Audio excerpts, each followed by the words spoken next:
The moment I realized I could beat the casino was the same moment I understood why my father lost everything. Numbers have always made sense to me in a way people never did. Standing at that high-limit table, watching wealthy strangers throw away more money in an hour than I made in a month, something in the progressive pay table caught my eye. A mathematical impossibility that no one else noticed. A mistake that meant the house, my employer of 7 years, was guaranteed to lose. I'd spent my adult life on the other side of the table, watching people destroy themselves chasing patterns that didn't exist.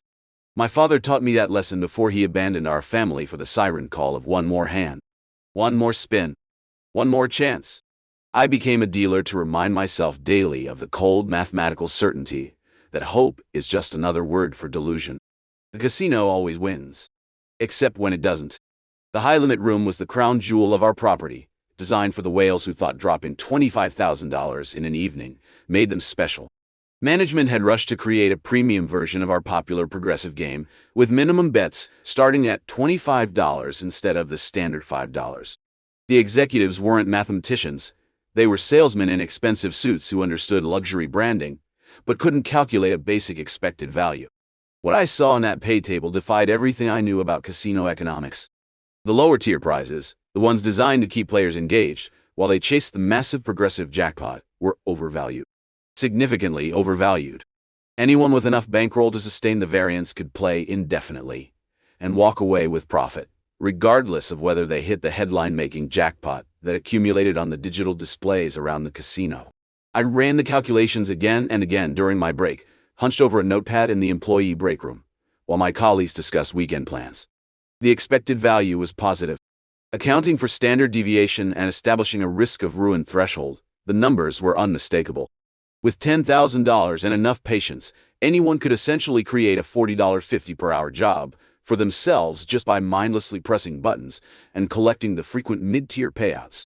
My first instinct was loyalty. I approached my shift manager, explained the mathematical anomaly in clear terms. He laughed, patted my shoulder with the condescending air of someone who believes ambition and confidence are adequate substitutes for understanding. "If you're so good at math," he said, "why are you still dealing cards for a living?" I went to the pit boss next. Then, the gaming manager. Each dismissal stung worse than the last, each smirking face reminding me of my station. Just another replaceable employee in a branded vest who should know better than to question the wisdom of executives who made 20 times my salary. That night, I couldn't sleep. The numbers danced behind my eyelids, probabilities and expected outcomes forming a perfect unbreakable pattern. A rare certainty in this world. The house had made a mistake. I grew up watching my mother work 2 jobs after my father gambled away our savings, our home, and finally himself. I swore I would never become him. Never chase the dragon of chance. Never believe I could beat a system designed explicitly to take money from people who don't understand mathematics. Yet here I was, staring at a statistical anomaly that represented the opposite of everything casinos stand for. Not an illusion of opportunity, but a genuine one. Was it stealing to exploit their mistake? The casino had built an empire on the mathematical certainty that, over time, they would take everything from their customers. They counted on human psychology, the thrill of occasional wins, the selective memory that forgets losses, the desperate belief that luck is a force that can be influenced, rather than a statistical distribution. For weeks, I watched high rollers play the game incorrectly, deviating from optimal strategy, and still walking away winners more often than they should have. Nobody seemed to notice. The executives who created the faulty pay table were too focused on quarterly bonuses to recognize their error, and the players were too intoxicated by luxury and complimentary champagne to understand the gift they'd been given. My mother had been sick for years. Medical bills had drained my savings, and her insurance covered less each year. My small apartment was a 20-minute drive from the casino, but felt worlds away from the opulence I facilitated every night. I lived on the precarious edge of financial disaster that defines so many service workers, one emergency away from devastation. I made my decision after another denied promotion. Another year of watching people who didn't need money win more of it. Another night of driving home in my 15-year-old car that made concerning noises while luxury vehicles gleamed under the casino lights. I couldn't play myself. Casino employees were prohibited from gambling on property, and my face was too well known. But my mother and my wife weren't. My mother, in her early 60s, with a kind face that suggested harmless recreational gambling rather than calculated exploitation. My wife, sharp and beautiful, who had supported my career despite the irregular hours and secondhand smoke that permeated our clothes. I explained the mathematics to them carefully. This wasn't gambling, it was arbitrage. A statistical certainty with an acceptable level of volatility. If they followed the strategy exactly, played the optimal pattern for hours at a time, and maintained the discipline to walk away according to our predetermined limits, we could extract consistent value from the casino's mistake. My wife understood immediately. Numbers had always made sense to her too. My mother was more hesitant. The specter of my father's addiction haunted her still, but the medical bills on her kitchen table were persuasive. We pooled our resources, my savings, my wife's inheritance from her grandfather, a small loan from my father-in-law, who believed we were starting a small business. In a way, we were. We created schedules, rotating shifts to avoid suspicion. They would never play together, never acknowledge each other in the casino. They would decline alcohol, maintain focus, and meticulously record their sessions. This wasn't about the adrenaline rush of gambling. It was about exploiting a mathematical edge with the cold precision that the casino itself employed against its customers. The first time I watched my wife walk into the high-limit room, dressed in clothes we had purchased specifically to blend with the wealthy clientele, my heart raced with a fear I hadn't anticipated. What if I was wrong? What if the variance was greater than my calculations suggested? What if we lost everything, like my father had? But the numbers didn't lie. The first week, they won. The second week, they won more. Small amounts, consistent returns. Nothing flashy enough to attract attention. Just steady profit that accumulated in our joint account like water filling a reservoir, drop by reliable drop. Working at the casino while my family methodically extracted money from it created a strange double life. I dealt cards with practiced efficiency, chatting with regular customers while my wife sat 3 tables away, anonymously executing our strategy. I called for drinks for high rollers while my mother collected another mid-tier payout that the casino had incorrectly valued. The hardest part wasn't maintaining the secret. It was watching how the casino treated them as their theoretical loss increase. The complimentary meals, the sweet upgrades, the personal attention from hosts who believed they were cultivating valuable customers who would eventually lose it all back. The system was designed to make people feel special for losing money, to create an illusion of exclusivity around the act of financial self-destruction. And here we were, accepting these rewards while knowing the mathematical truth. My wife received spa treatments worth hundreds of dollars. My mother was offered tickets to sold-out shows. We accumulated comp points that transformed into free meals, hotel stays, even merchandise from the casino's boutiques. Each benefit intensified my complicated guilt. Not because we were wrong, the mathematics were indisputable, but because the system itself was so nakedly exploitative that even when it lost, it made people grateful for the experience of being manipulated. At night, I would return home to find my wife counting the day's profits, recording them in a ledger with the same precision I applied to dealing cards. Another $900 today, she would say, or $11 minus the cost of lunch. Never excitement in her voice, just the satisfaction of a strategy correctly executed. We were approaching $30,000 in profit, and the casino still hadn't realized its mistake. My mother used her share to pay medical bills. My wife and I began saving for a house, something that had seemed impossible on my dealer's salary. For the first time in my adult life, I wasn't living month to month, anxiety gnawing at my stomach each time an unexpected expense arose.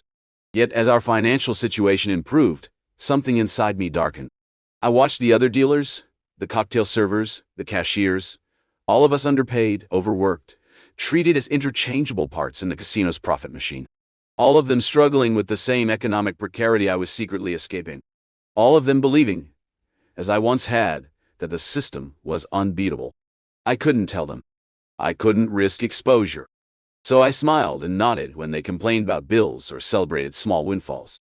I accepted their friendship while hiding the truth that separated us. I had found a way out. 6 months into our operation, guilt had become a physical presence. I lost weight, developed insomnia, found myself standing in the employee bathroom, staring at my reflection, and wondering if this was how my father felt. The intoxicating conviction that he had outsmarted a system designed to crush him. The difference, I reminded myself, was mathematics. My father chased superstition and feeling. I followed probability and expected value. His path led to destruction because it wasn't real. Why? Mine was working because I had identified an actual flaw in the casino's armor. Still, watching my colleagues struggle while my bank account grew felt like a betrayal. Not of the casino. That soulless corporation deserved no loyalty, but of the community we had formed in the trenches of customer service. The dealers who covered my shifts when my mother needed help. The bartender who slipped me free drinks after particularly difficult nights. The security guard who walked me to my car when a customer had made uncomfortable comments. My wife noticed the change in me. "You're not sleeping," she said one night, finding me at the kitchen table, running the numbers again as if seeking reassurance in their certainty. We could stop. We have enough to make a difference now. But stopping felt like leaving money on the table, an irrational response that troubled me with its similarity to the logic of addiction. We weren't risking anything. The mathematics protected us. Walking away from a positive expected value seemed foolish. Yet the strain was showing. My mother, never comfortable with deception, had begun having anxiety attacks before her sessions. My wife maintained her cool efficiency, but admitted the routine was becoming tedious, hours of mindless play, mechanical and empty. And I watched the calendar with growing dread, knowing that eventually someone would notice. Someone would review the patterns, identify the anomaly, recognize that the game was hemorrhaging money in a way casinos are specifically designed to prevent. What would happen to my job when they did? What would happen to us? 9 months into our operation, the casino hired a new analytics team. Young, sharp-eyed mathematicians with advanced degrees and sophisticated software. Their job was to optimize every aspect of the casino's operations, from the layout of the floor to the payout structures of the games. I knew the moment I saw them touring the high-limit room, tablet computers in hand, that our time was running short. They moved from game to game, studying the pay tables, making notes, speaking in the specialized language of probability and game theory that most casino executives lacked, but that I understood all too well. That night, I told my wife and mother not to return to the casino. "Something's changing," I said. "I can feel it."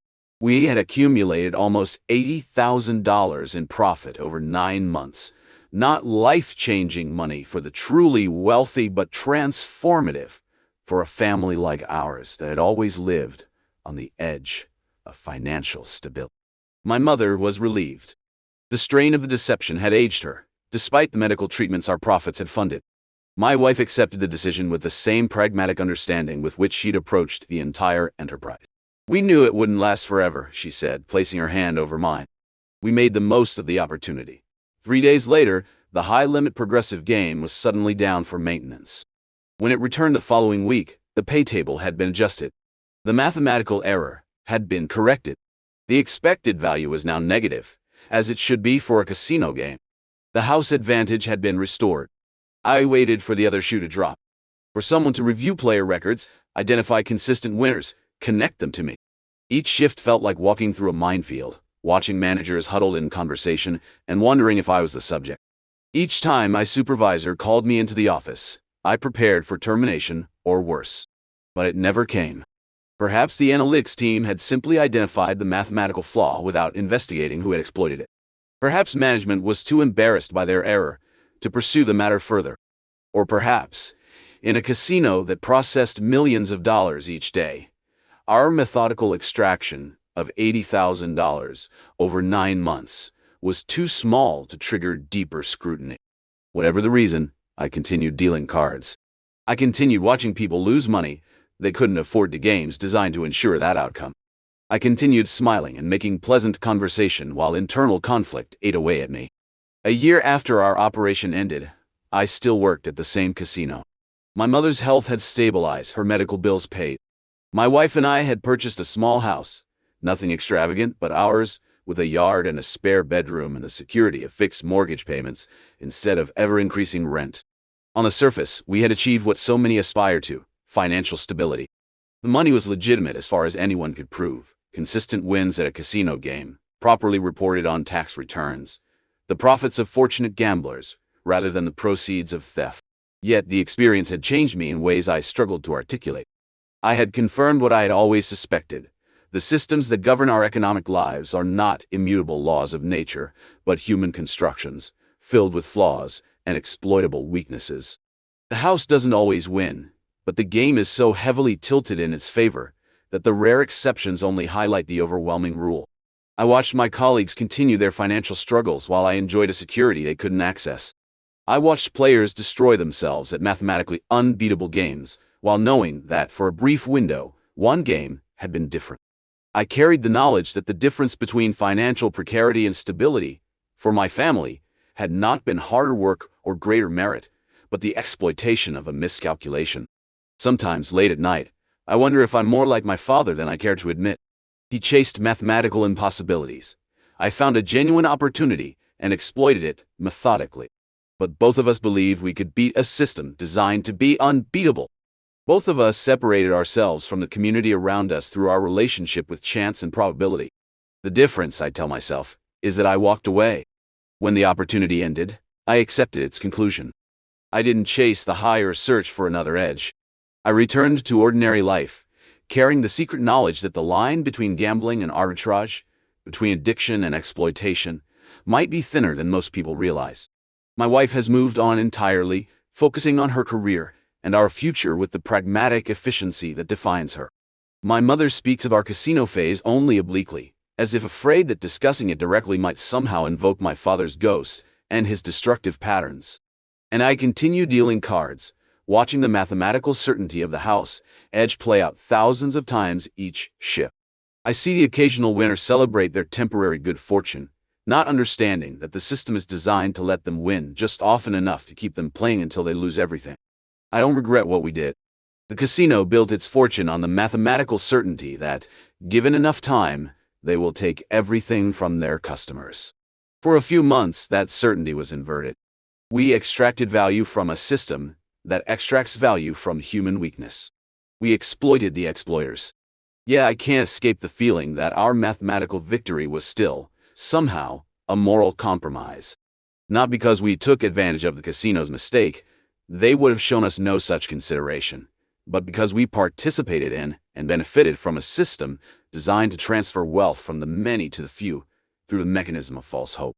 I've started taking night classes in mathematics and computer science. My wife is pursuing a degree in financial analysis. We're using the stability our casino profits provided to build legitimate skills and opportunities. Sometimes I think about the analytics team that discovered the flaw we had exploited, young people applying their mathematical talents to optimize systems of extraction. I wonder what they could accomplish if they applied those same skills to building something more equitable instead. My mother has fully recovered. She volunteers at a gambling addiction support group now, though she never shares our story. Instead, she listens to people describe their conviction that the next bet will be different, that they've spotted a pattern, that they've developed a system. She holds their hands and gently guides them toward the truth that my father never accepted. The mathematics are immutable, and the house always wins. Except when it doesn't. Except when someone who understands the numbers better than the people who designed the game identifies the rare, beautiful exception to the rule. Except when the exploited briefly become the exploiters. I still work at the casino. I still deal cards with professional efficiency. I still watch people lose money they can't afford to lose. But now I'm saving for tuition, building toward a future where I apply my understanding of mathematics to something constructive rather than extractive. The high-limit room continues to operate, filled with wealthy players who believe their money makes them special and desperate players who believe today might be different. The progressive jackpots climb higher, digital displays tracking the accumulated false hopes of thousands of customers. And sometimes, when I walk past the spot where the flawed game once stood, I allow myself a small private smile. A brief acknowledgement of the months when the imbalance of power tilted, just slightly, in the other direction. When the house didn't win. When the mathematics of exploitation worked against their creators. It wasn't gambling. It was arbitrage. A temporary market inefficiency that we recognized and exploited before anyone else. Nothing like my father's self-destruction through statistical impossibility. At least that's what I tell myself on the good days. On the bad days, I wonder if the distance between us is as great as I want to believe.